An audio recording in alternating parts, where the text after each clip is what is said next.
camera follows Dom into a forbidden tunnel. At the end, a veiled statue. He lifts the veil. Instantly, he goes rigid, then starts eating his own hair. He smashes his face into the wall. When he turns around, his face is covered in gaping holes. But to understand this nightmare, we go back to Lee Runan, who just made the worst decision of her life. Runan appears on camera in the present day, speaking directly to viewers. She needs help. 6 years ago, she violated a terrible taboo, and everyone close to her has suffered horrific misfortunes. She's making this video to save her 6-year-old daughter, Dodo, from a curse. She shows viewers a specific hand gesture and an insignia, urging them to memorize it and repeat an incantation with her to spread blessings. We flash back to Runan retrieving Dodo from foster care for the first time. Dodo doesn't recognize her mother. They've never lived together. The foster home manager, Ming, seems reluctant to let Dodo go. He tells Runan that Dodo is special, the only foster child who calls him dad. Runan films everything, explaining to Dodo that she wants them to watch these moments together when she's older. That first night together, strange things start happening. The power goes out. While checking on Dodo, the toilet suddenly flushes by itself. When Runan turns around, Dodo has vanished from her bed. She finds her daughter in the hallway, repeating her own name over and over in a trance. Then Dodo starts screaming. The curse hasn't disappeared. It's been waiting for this moment. 6 years earlier, Runan was pregnant and traveling with her boyfriend Dom and his cousin Yuan. The three ran an online channel called Strange Murmurs, investigating paranormal locations. They're heading to a remote mountain village to film a forbidden tunnel as part of their Ghostbusters series. Runan gets violently sick on the roadside. This is the early stages of pregnancy. Dom and Yuan's granduncle live in the village, where residents practice an esoteric religion worshiping an ancestral deity called Mother Buddha. The villagers all perform the same specific hand gesture, the one Runan showed viewers at the start.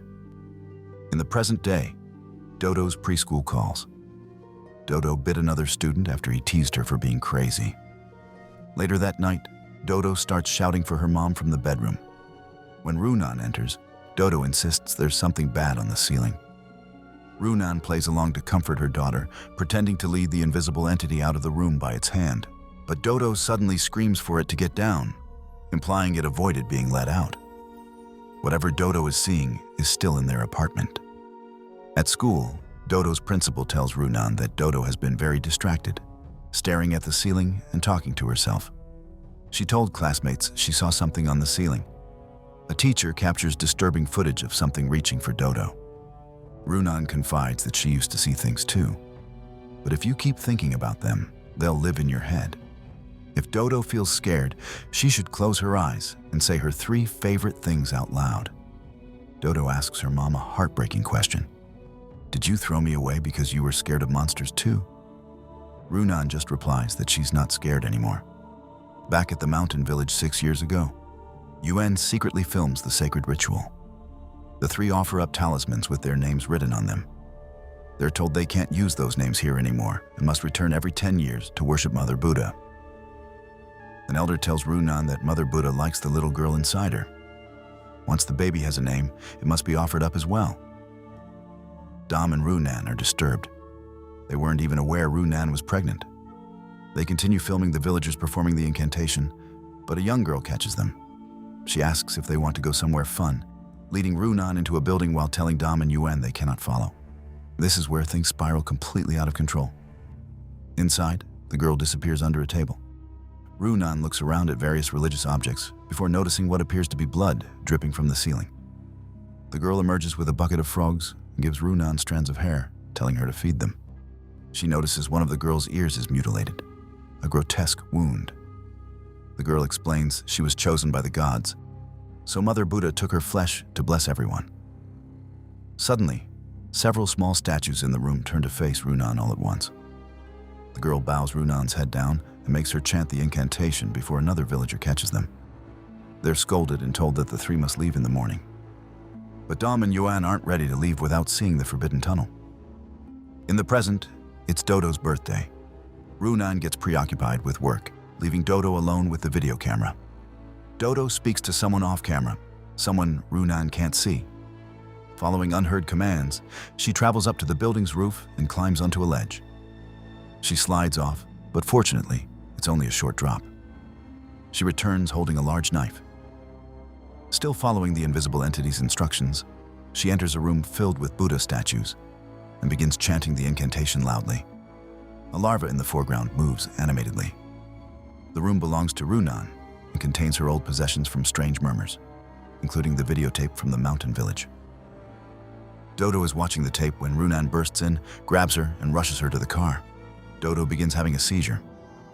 At the emergency room, doctors determine Dodo is paralyzed, possibly brain-induced. The next day, Ming visits and gives Runan a talisman that another social worker retrieved from a temple for Dodo with her name inside it. Runan begins breathing heavily and tosses it aside, insisting she didn't ask for that. 6 years earlier, after being told to leave the village, the three break out of their locked room that night. Runan is worried about the young girl and wants to find her. They approach the tunnel that must not be entered. Though Runan grows increasingly sick, they're forced to hide as villagers emerge in a ritual procession, loudly chanting the incantation. When the ritual finishes, the three find the young girl unconscious in front of the blocked tunnel entrance, her body completely covered in tattoos and runes. Dom and Runan want to take her to a doctor, but Yuan insists they need to check out the tunnel after coming all this way. He kicks in the blocked door. They hear what sounds like screaming and a baby crying from inside. Runan worries there might be other children in there, so Dom agrees to go in with Yuan. This decision eliminates both of them. While Runan waits outside, she notices a large amount of blood on her pants. Then she sees Yuan screaming and rushing out of the tunnel, dropping his camera as he flees into the village. Runan waits desperately for Dom, but he doesn't come out. Eventually, villagers enter the tunnel and pull out his body. One of them slaps Runan as she weeps. The young girl approaches with something to drink, but Runan hysterically smashes the jug. She takes the camera into the village to look for Yuan. The village is eerily still. She finds the villagers bowing and chanting before Dom's burning corpse. Yuan suddenly attacks her before running off. The villagers stand behind her, covered in tattoos. Yuan's body falls from a roof. Runan flees to her car, escaping the village. In the present, the court revokes Runan's custody of Dodo due to her deteriorating health. Social workers arrive to take Dodo away, but Runan refuses to sign the notice. Instead, she sneaks Dodo out of the hospital. Ming notices them in the parking lot and asks Dodo if she'd like to go back to his home. Dodo says yes, but asks what about her mom.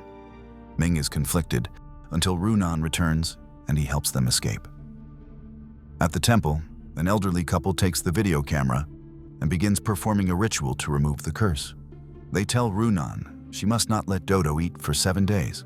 They're putting their lives on the line for this. Runan agrees. That night, Dodo breaks out in a fever and her condition deteriorates.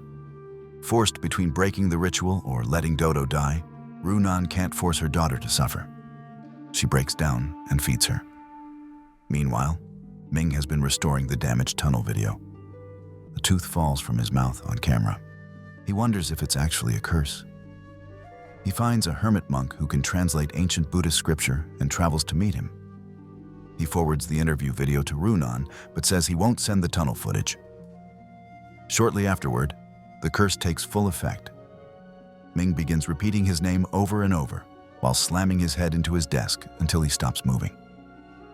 After viewing Ming's video, Runan receives the tunnel video on her phone multiple times. She panics and tosses her phone aside.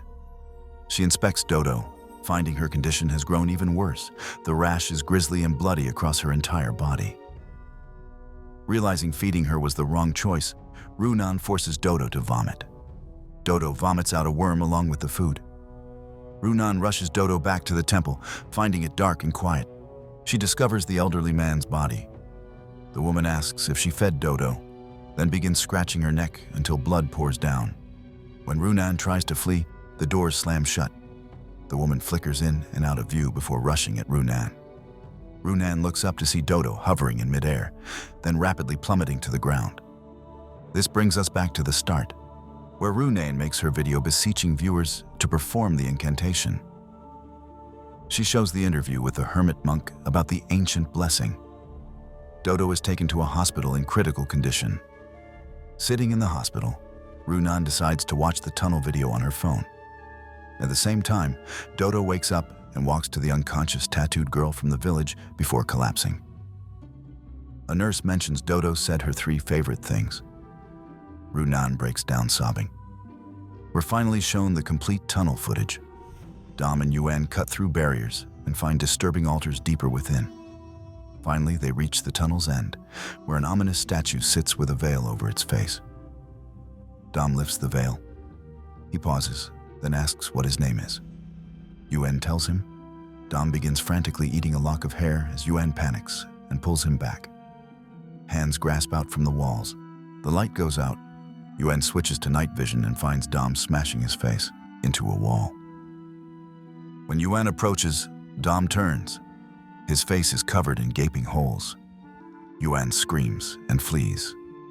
Runan covers herself in tattoos and travels back to the village, finding it abandoned and the tunnel still open. She goes inside.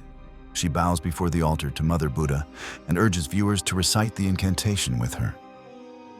Then she reveals what the monk told her, the full meaning of the chant. At this point, Runan admits she lied to the viewers. The monk revealed that the incantation is not a blessing, but rather a curse of sharing. Reciting it means you wish to share in the curse and offer up your name. The symbol shown is a spell for diffusing the curse onto strangers. The more people who bear the curse, the more diluted it becomes. The camera turns to show that the person interviewing the monk is not Ming, but Runan when she was pregnant. Runan admits her scheme. She plans to show Mother Buddha's face to everyone watching to spread the curse as much as possible, diluting it enough to hopefully spare Dodo. She blindfolds herself, removes the veil from the statue, revealing a gaping, horrific hole, then drops the camera and begins smashing her head into the altar. Final footage shows Dodo alive and happy. The curse has been spread. Runan knew the entire time what the incantation actually was. A curse of sharing, not a blessing. She purposefully spread it to everyone watching to dilute it and save her daughter. It appears to have worked. If this recap helped you understand Incantation's twisted ending, hit that like button. Subscribe for more deep dives into Asian horror films that other channels won't touch. And if you're now part of the curse, well, at least you're not alone. Thanks for watching.